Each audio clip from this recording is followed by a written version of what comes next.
قیس بن اشعث نے بلند آواز کے ساتھ کہا، حسین، آپ یزید کی بیعت کیوں نہیں کر لیتے کہ اس طرح سے آپ کو سکون مل جائے گا اور آپ سے آپ کی حسب منشا سلوک کیا جائے گا اور کسی قسم کا کوئی ناگوار حادثہ آپ کا رخ نہیں کرے گا۔ یہ سن کر امام علیہ السلام نے فرمایا، نہ ہی ان غلاموں کی طرح ان کے سامنے سے راہ فرار اختیار کروں گا، خدا کی قسم میں ذلیلوں کی مانند ان لوگوں کے ہاتھ پر ہاتھ نہیں رکھوں گا اور ان کی بیعت نہیں کروں گا۔ آخر میں ان کو عباد اللہ کہہ کر قرآن مجید سے سورہ دخان کی آیت 20 کی تلاوت کرتے ہوئے فرمایا،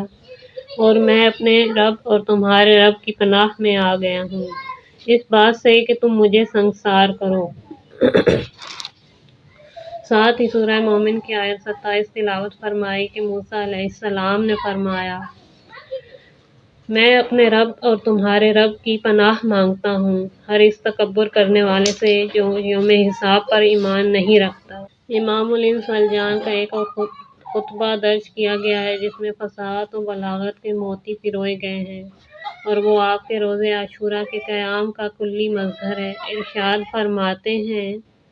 اب تم حرب کے بیٹے یزید اور اس کے پیروکاروں پر تکیہ کرتے ہوئے ہماری نصرت و مدد سے دستبردار ہو چکے ہو۔ ہاں، خدا کی قسم ایسا ہی ہے، مدد و نصرت سے دستبرداری اور دھوکہ دہی تمہاری طرف سے مشہور و معروف ہے۔ ارشاد فرماتے ہیں، اب تم حرب کے بیٹے یزید اور اس کے پیروکاروں پر تکیہ کرتے ہوئے ہماری نصرت و مدد سے دستبردار ہو چکے ہو۔ ہاں، خدا کی قسم ایسا ہی ہے، مدد و نصرت سے دستبرداری اور دھوکہ دہی تمہاری طرف سے مشہور و معروف ہے، جو تمہارے رگ و ریشہ میں رچی بسی ہوئی ہے۔ تمہاری زندگی کے درخت کا تنا اور شاخیں اسی پر استوار ہیں اور یہ چیزیں تمہیں وراثت میں ملی ہیں اور دل مذموم عادت پر پروان چڑھے ہیں۔ تمہارے سینے اس سے معمور ہیں، تم اس درخت کا ایسا منحوس پھل ہو جو اپنے باغبان کے گلے میں تو کانٹا بن جاتا ہے مگر ایک ظالم اور غاصب کے لیے خوشگوار اور شیریں۔ خدا کی لعنت ہو عہد و پیمان شکنوں پر جو اپنے پیمان مضبوط باندھ کر پھر توڑ دیتے ہیں، اور تم نے بھی اپنے عہد و پیمان پر خدا کو اپنا ضامن اور کفیل قرار دیا تھا، واللہ تم وہی عہد شکن لوگ ہو۔ تمہیں آگاہ رہنا چاہیے کہ نابکار بیٹے نے مجھے ایسے دو راہیں پر آن پہنچایا ہے کہ جن میں سے ایک کو میرے لیے اختیار کرنا ضروری ہو گیا ہے، یا تلوار کی موت یا ذلت کی زندگی، لیکن یاد رکھو کہ ذلت ہم سے کوسوں دور ہے، اس لیے کہ نہ تو اللہ ہی چاہتا ہے اور نہ اس کا رسول اور مومنین اس بات پر راضی ہیں کہ ہم ذلت گوارا کریں، اور نہ ہی ہماری پاک دامن مائیں اور غیرت مند مزاج اور شرافت کے مجسمے آبا و اجداد اس بات سے راضی ہیں کہ ہم پست لوگوں کی اطاعت کو شرافت مآب اور نیک منش افراد کی قتل گاہ پر ترجیح دیں۔ یاد رکھو، میں نے تم پر اپنی حجت تمام کر دی، تمہیں خوف خدا کی طرف بھی توجہ دلا دی۔ میں اس بات کو ایک بار پھر دہراتا ہوں کہ میں مدد کرنے والوں کی روگردانی کے باوجود اپنے ان باقی ماندہ قلیل ساتھیوں کے ساتھ تمہارے لیے جہاد کے لیے بالکل تیار ہوں۔ پھر آپ نے یہ چند اشعار پڑھے، یعنی اگر ہم دشمن کو شکست دیں گے تو یہ کوئی نئی بات نہیں ہے، اس سے پہلے بھی شکست دیتے آ رہے ہیں،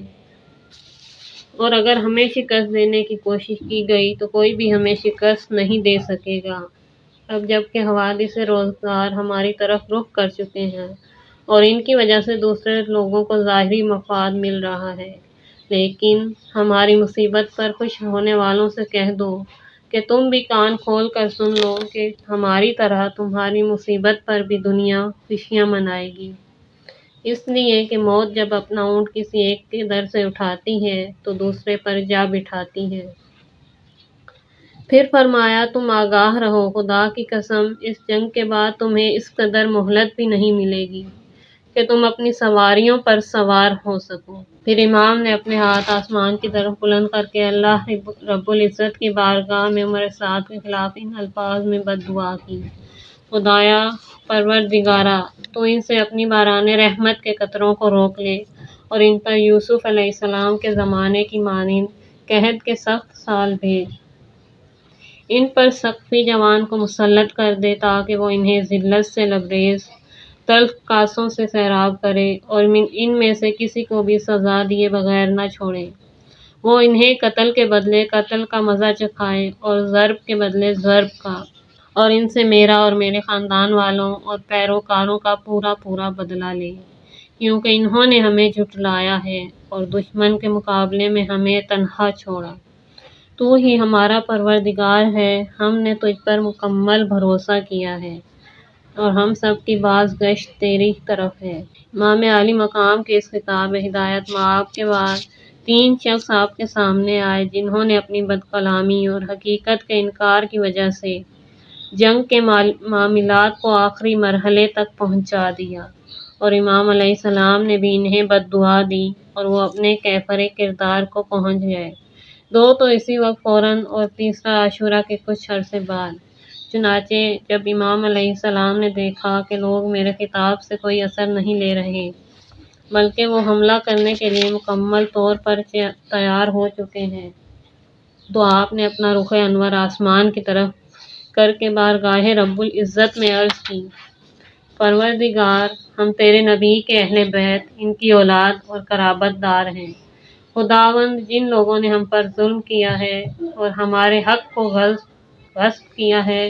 انہیں ذلیل و خوار فرما، یقیناً تو اپنے بندوں کی دعاؤں کو سنتا ہے اور ان کے قریب ہے۔ محمد بن اشعث، جو کہ فوج کے ایک دستے کا کمانڈر بھی تھا اور لشکر کی اگلی صفوں میں بھی تھا،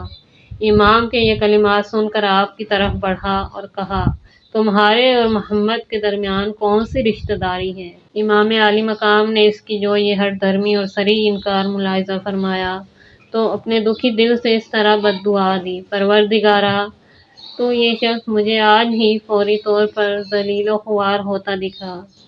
مہربان اور رحیم امام کی دکھی دل سے نکلی ہوئی یہ دعا فوراً ہی مقام اجابت کو جا پہنچی۔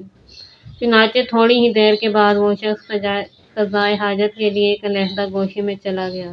وہاں پر ایک کالے بچھو نے اس کو ڈس لیا اور وہ بچھو کے زہر کے عذاب میں مبتلا ہو گیا۔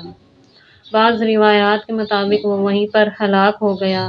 جبکہ بعض دوسری روایات کے مطابق وہ امیر مختار کی حکومت تک زندہ رہا اور اسی عذاب میں کڑتا رہا،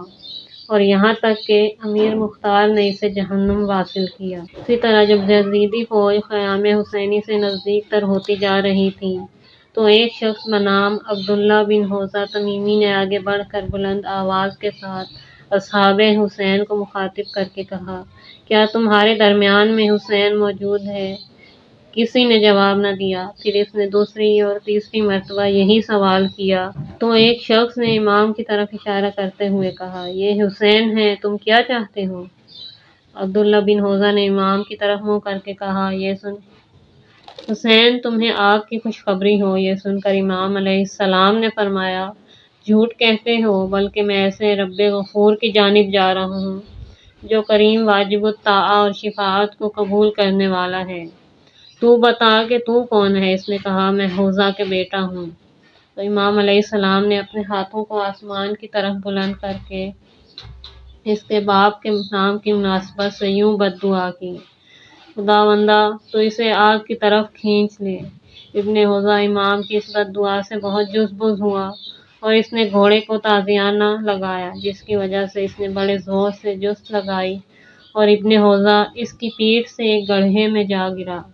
اور اس کا پاؤں گھوڑے کی رکاب میں پھنس گیا اور وہ اسے ادھر ادھر گھسیٹتا پھرا۔ آخر کار وہ اسے خندق میں جلتی آگ کے پاس لے گیا اور اس کے نیم جان کٹے پھٹے بدن کو آگ میں گرا دیا۔ اس طرح وہ جہنم میں جلنے سے پہلے دنیا کی آگ اور ملنے والے جلد عذاب کی بھینٹ چڑھ گیا۔ جب امام علیہ السلام نے یہ دیکھا تو آپ نے اپنی دعا کی قبولیت پر خدا کا شکر ادا کرنے کے لیے اپنا سر سجدے میں رکھ دیا۔ ابن اسیر یہ ماجرا بیان کرنے کے بعد مسروق بن وائل حضرمی کی زبانی نقل کرتے ہیں: کہ میں انعام اور مال غنیمت کے حصول کی لالچ میں یزید کی فوج کی اگلی صف میں تھا کہ حسین کا سر کاٹ کر ابن زیاد سے انعام لوں گا، لیکن جب میں نے ابن حوزہ کے انجام کو اپنی آنکھوں سے ملاحظہ کیا،